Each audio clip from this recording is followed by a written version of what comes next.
जय हिंद दोस्तों लेकर के आ गए हैं बहुत ही महत्वपूर्ण पर्यावरण के टॉप 30 प्रश्न, जिनको पढ़ करके आपको लगेगा कि एक एक प्रश्न बहुत उपयोगी है और तुरंत याद करने लायक ये प्रश्न है।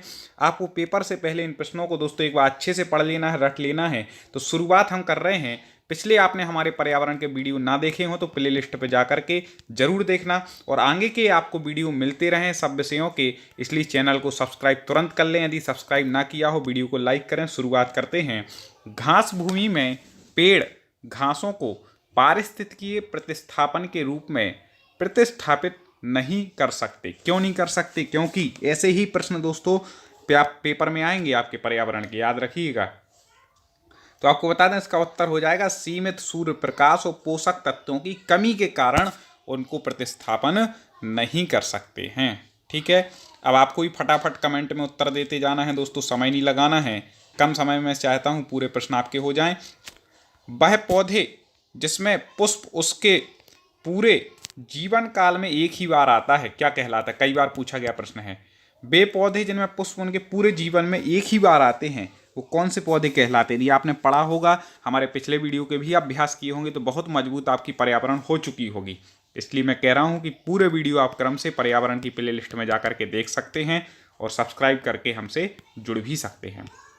तो इसका जो उत्तर हो जाएगा वह हो जाएगा मोनोकार्पिक। ठीक है, मोनोकार्पिक में पूरे जीवन काल में एक ही बार पुष्प आते हैं, इसके बाद नहीं आते। प्राकृतिक पर्यावरण दर्शाता है, क्या दर्शाता है प्राकृतिक पर्यावरण? तो आपको बता दें कि प्राकृतिक जो पर्यावरण है वह मानव गतिविधियों में हस्तक्षेपित जीवित सजीवों एवं निर्जीवों से युक्त भूमि का भाग दर्शाता है। ठीक है, प्राकृतिक पर्यावरण। आगे महत्वपूर्ण आ गया पारिस्थितिकी संबंधित 2-3 प्रश्न आते हैं। पारिस्थितिकी तंत्र में प्राथमिक उत्पादक कौन से है? आप सभी उत्पादक पढ़ लेना अच्छे से दोस्तों। तो आपको बता दें कि पारिस्थितिकी तंत्र में जो प्राथमिक उत्पादक माना गया है वो है पौधे। कौन है? पौधे माने गए हैं, याद रखिएगा।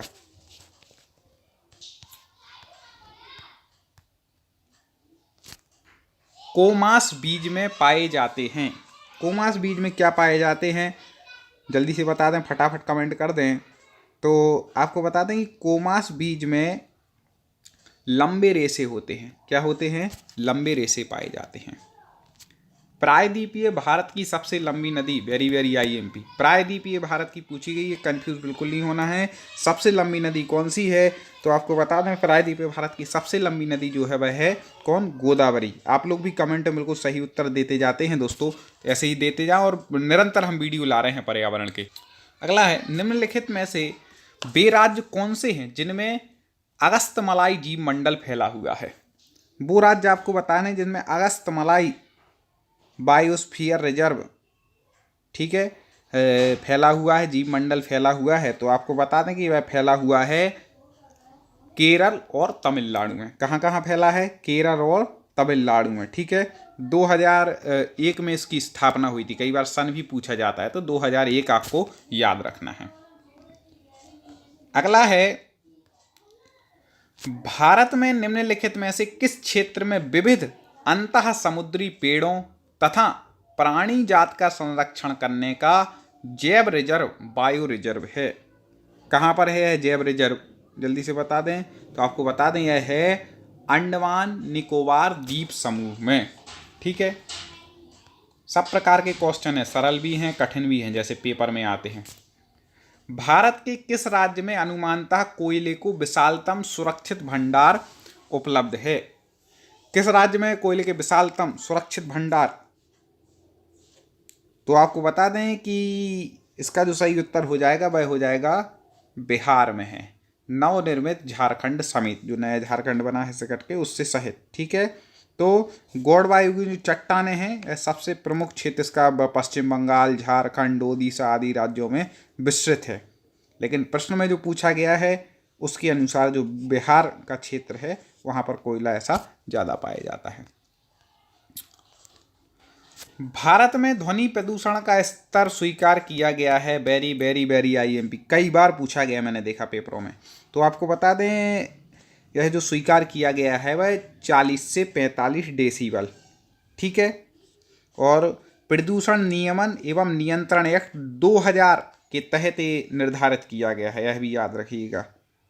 ठीक है, किसके द्वारा निर्धारित किया जाता है? तो CPCB के द्वारा यह निर्धारित किया जाता है। इस प्रकार से इसका इतने ही महत्वपूर्ण थे। आगे, वाटर पोलो में प्रत्येक टीम में कुल कितने खिलाड़ी होते हैं? एक दो प्रश्न तो ऐसे ही आने हैं खेल से संबंधित, तो बता दें वाटर पोलो में कितने खिलाड़ी हैं, तो आपको बता दें कि इसका उत्तर हो जाएगा 7 खिलाड़ी। ठीक है, जैसे मान लो थोड़ा सा आप ध्यान से सुनना, क्रिकेट हॉकी में 11 खिलाड़ी होते हैं, जो पूछे जाते हैं। रग्बी फुटबॉल होती है उसमें 15 खिलाड़ी होते हैं। इसके बाद बेसबॉल और खो खो सबसे ज़्यादा पूछा जाता है, 9 खिलाड़ी होते हैं। ठीक है, इसके बाद जो नेट बॉल होती है और वाटर पोलो, ये इन दोनों में 7 खिलाड़ी होते हैं। इसके बाद वॉलीबॉल का कई बार पूछा जाता है, उसमें 6 खिलाड़ी होते हैं। इसके बाद पूछा जाता है बास्केटबॉल का, उसमें 5 होते हैं। और पोलो का ही पूछ लिया जाता है, उसमें 4 होते हैं। और इसके अलावा टेनिस बैडमिंटन में पूछा जाता है तो 1 या 2 होते हैं। इस प्रकार से आप यहाँ पर खिलाड़ियों की संख्या याद कर लेना। और विस्तार से पढ़ना हो तो हमारे यूट्यूब चैनल टॉप 50 स्टडी पर आप प्लेलिस्ट में जाइए, टेट पर्यावरण वाली प्लेलिस्ट में आप जाएंगे तो सारे वीडियो आपको मिल जाएंगे, हमारे पिछले सेट भी मिल जाएंगे। सीधा यूट्यूब पे लिखें टॉप 50 स्टडी और क्रम से आप उनको पढ़ लें। अगला है, निम्नलिखित में से कौन से हैवीवेट मुक्केबाज ने अपने जीवन काल में एक भी मैच नहीं हारा है? कौन सा ऐसा मुक्केबाज जिसने कभी एक भी मैच नहीं हारा? हाँ, तो जल्दी से बता दें, 4 ऑप्शन ये आपके सामने दिए हैं। कई मित्र बहुत अच्छे कमेंट करते हैं, देखता हूँ उनके कमेंट, उनकी तैयारी देख करके बड़ी खुशी होती है। और आशा करता हूँ कि मेरे हर मित्र की जो मेरे से जुड़ा हुआ है, सब्सक्राइबर है और निरंतर पढ़ रहा है, उसकी सफलता प्राप्त करे, उसको जॉब मिले, ऐसी मैं आशा करता हूँ। तो बिल्कुल निश्चित मिलेगी। तो इसका हो जाएगा रॉकी मार्सियानो। ठीक है, अगला है, ब्रह्मपुत्र नदी उद्गम से लेकर डेल्टा तक निम्नलिखित में से किन किन देशों को पार करती है? ठीक है, जल्दी से बता दें, उद्गम से लेकर के डेल्टा तक कौन कौन से देशों को ब्रह्मपुत्र नदी पार कर देती है? तो इसका हो जाएगा सी, चीन, भारत और बांग्लादेश, इनको करती है पार। चीन, भारत और बांग्लादेश। प्यूनिका ग्रेनेटम वैज्ञानिक नाम है, किसका वैज्ञानिक नाम है? जल्दी से बता दें, प्यूनिका ग्रेटम, तो ये बता दें अनार का वैज्ञानिक नाम है। किसका है? अनार का। ऑस्ट्रेलिया की बृहत पलवाल रोधिका ग्रेट बैरियर रीफ किसके समानांतर स्थित है? ग्रेट बैरियर रीफ कई बार पूछा जाता है इससे संबंधित प्रश्न। तो ये किसके समानांतर है? तो ये पूर्वी तट के समानांतर है। कहाँ के है? पूर्वी तट के। कई लोग बोलते सर आप कम टाइम देते हैं उत्तर बताने के लिए। दोस्तों मैं ये चाहता हूँ कि 30 प्रश्न हैं तो आपके कम समय में हो जाए। 30 प्रश्न को यदि 1 घंटे में कराए तो आपका टाइम ज़्यादा गया, आप तो स्वयं पढ़ के इतना पढ़ सकते थे। इसलिए मेरा निवेदन है कि कम टाइम ना देखें, आप अपनी स्पीड बढ़ाएं, दिमाग को तेज करें और ध्यान यही रखें। ज़्यादा हो तो आप 2 बार देख लिया करें तो और परफेक्ट हो जाएगा। पनामा नहर का निर्माण किस वर्ष में हुआ था? पनामा नहर जल्दी से बता दें, तो आपको बता दें पनामा नहर का निर्माण हुआ था 1914 ईस्वी में। ठीक है, 14 ईस्वी में इसका निर्माण हुआ था। और निर्माण कार्य प्रारंभ कब हुआ था? 1881 में हुआ था। 1914 में यह पूरा हो गया था। इस प्रकार से 2 इसमें से मेन प्रश्न आते हैं। भोजन, प्रकाश और स्थान के लिए कठिन प्रतियोगिता कहाँ होती है? कहाँ पर होती कठिनाई? भोजन, प्रकाश और स्थान के लिए तो ये होती है निकट संबंधी प्रजातियों के समानिकी क्षेत्र के विकास में होती है। ठीक है, आगे देखते हैं महत्वपूर्ण प्रश्न। निम्नलिखित में से कौन सी नदी ज्वार नदमुख एक्चुरी है? जल्दी से बता दें कौन सी नदी है ज्वार नदमुख। तो आपको बता दें कि इसका जो सही उत्तर हो जाएगा वह हो जाएगा डी, नर्मदा। ठीक है, वह कौन सा एंजाइम है जो दूध को दही से स्कंदित कर देता है? Very very IMP. दोस्तों अभी तक लाइक ना किया तुरंत एक बार लाइक पर क्लिक कर दीजिए। आप लाइक करते हो, कमेंट में बताते हैं कि कैसे क्वेश्चन आपको लग रहे हैं, साथ ही आप किस एग्जाम की तैयारी कर रहे हैं, तो हम और मजबूती के साथ वैसे ही क्वेश्चन उसी एग्जाम के हिसाब से आपको लाते हैं। तो वो भी आप कमेंट करते जाइए, आपको कैसा लग रहा है, आगे कैसे आप वीडियो चाहते हैं, किस सब्जेक्ट के चाहते हैं, सारी चीज़ें हम आपका एनालिसिस करते हैं और वैसे ही हम आपके लिए लेकर के आते हैं। तो इसका उत्तर जो हो जाएगा वह हो जाएगा रेनिन। क्या हो जाएगा? रेनिन दूध को दही में स्कंदित कर देता है। ठीक है, दूध का दही कौन बना देता है? रेनिन। महासागरों के जल वाले भाग में तटीय भाग जो रचना के अनुसार महाद्वीपों के मुख्य भूभाग में पड़ता है को क्या कहते हैं? तो उसको क्या कहते हैं, जल्दी से बता दीजिए। तो उसको कहते हैं महाद्वीपीय शेल्फ। क्या कहते हैं उस भाग को? महाद्वीपीय शेल्फ। ठीक है। गुजरात भारत में नमक का सबसे बड़ा उत्पादक है क्योंकि, महत्वपूर्ण है, क्यों है भाई? गुजरात भारत में नमक का सबसे बड़ा उत्पादक क्यों है? तो आपको बता दें क्योंकि उसके पास विस्तृत शुष्क तट है जो कि नमक के बनाने के लिए ठीक है, तो इसलिए वो सबसे ज़्यादा उत्पादक है गुजरात। ठीक है, नमक का ये भी याद रखिएगा, पूछ लेता है कौन सा नमक में सबसे ज़्यादा उत्पादन करता है, तो गुजरात। क्यों करता है? क्योंकि उसके पास शुष्क स्थान ज़्यादा है, इसलिए वह करता है। निम्नलिखित में से कौन सी ठंडी महासागरीय धारा नहीं है? ठंडी महासागरीय धारा नहीं है, जल्दी से बता दें। तो आपको बता दें कि इसका जो उत्तर हो जाएगा वो हो जाएगा सी। किलोरोसियो जो धारा होती हैं वो गर्म धारा आती हैं। ठीक है, महासागरीय गर्म धारा के अंतर्गत आती हैं, तो ये ठंडी नहीं है, बाकी 3 ठंडी है। निम्नलिखित में से कौन प्रकृति में न्याय संगत है? प्रकृति में न्याय संगत किसे माना गया है? तो आपको बता दें मूल अधिकार, ये क्या है? न्याय संगत है। दोस्तों, हर सब्जेक्ट के आपके शिक्षक भर्ती परीक्षा के वीडियो हमारे चैनल पर उपलब्ध हैं। चाहे आपको बाल विकास पढ़नी हो, चाहे हिंदी पढ़नी हो, चाहे संस्कृत पढ़नी हो, चाहे मैथ पढ़नी हो, चाहे पर्यावरण पढ़नी हो, चाहे सामाजिक विज्ञान पढ़नी हो, जो भी आप एग्जाम की तैयारी कर रहे हैं उसके वीडियो हमारे चैनल पर आपको मिलेंगे। तो आप जरूर जा कर के देखें, अपनी तैयारी को मजबूत बनाएं। भारत सरकार का संवैधानिक अध्यक्ष होता है। संवैधानिक अध्यक्ष भारत सरकार का कौन होता है? तो आपको बता दें कि संवैधानिक अध्यक्ष होते हैं राष्ट्रपति। किस अनुच्छेद के तहत? तो अनुच्छेद 53(1) के तहत वो क्या भारत के संवैधानिक अध्यक्ष होते हैं। कार्यपालिका की शक्ति भी इन्हीं में निहित होती है, राष्ट्रपति में। ठीक है। अधिकार परीक्षा का शाब्दिक अर्थ क्या है? अधिकार परीक्षा क्या है, इसका शाब्दिक अर्थ? तो आपको बता दें किस अधिकार से या वारंट से। इसका मतलब ये होता है कि किस अधिकार से ऐसा है, किस वारंट से ऐसा। भारतीय संविधान कब लागू हुआ? Very very IMP।